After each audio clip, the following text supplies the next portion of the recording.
weekend, the boys' varsity football team kicked off the new season with a trip to Morenci to play the Bulldogs. The season started successfully as the Cats whipped the Dogs 34-14. Morenci kicked off to begin the first half, but Pittsford couldn't get anything going and was forced to punt. The Wildcats' defensive game appeared to be equal to Morenci's, as they forced a turnover and got the ball back.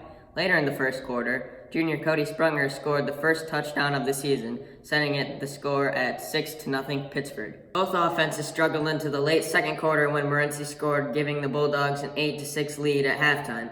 In the second half, the Wildcats took off immediately with senior Andrew Von Dalen scoring the next touchdown, making the score 14-8. The next Wildcats possession returned Sprunger to the spotlight with another touchdown, building to lead to 22-8. The following Bulldog possession was not looking good for Morenci until the miraculous punt.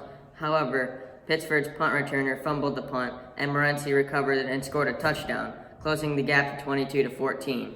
RJ then made a great play and recovered a Bulldog fumble on the next possession and returned it for a touchdown, increasing the Wildcat lead to 28-14.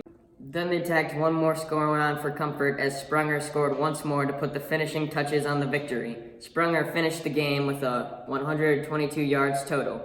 Von Dalen thought that some clever football strategy threw Morenci off their game. I think we beat Morenci because we ran the T package. Coach Lee thinks that the Wildcats can still improve on their game this season.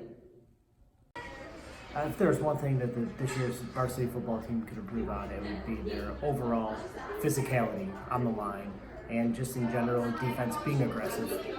If they can do those things, increase the physicality and be aggressive, good things will happen to them. The Cats lost at Petersburg Summerfield last Friday, and we are working to have that game story read this week.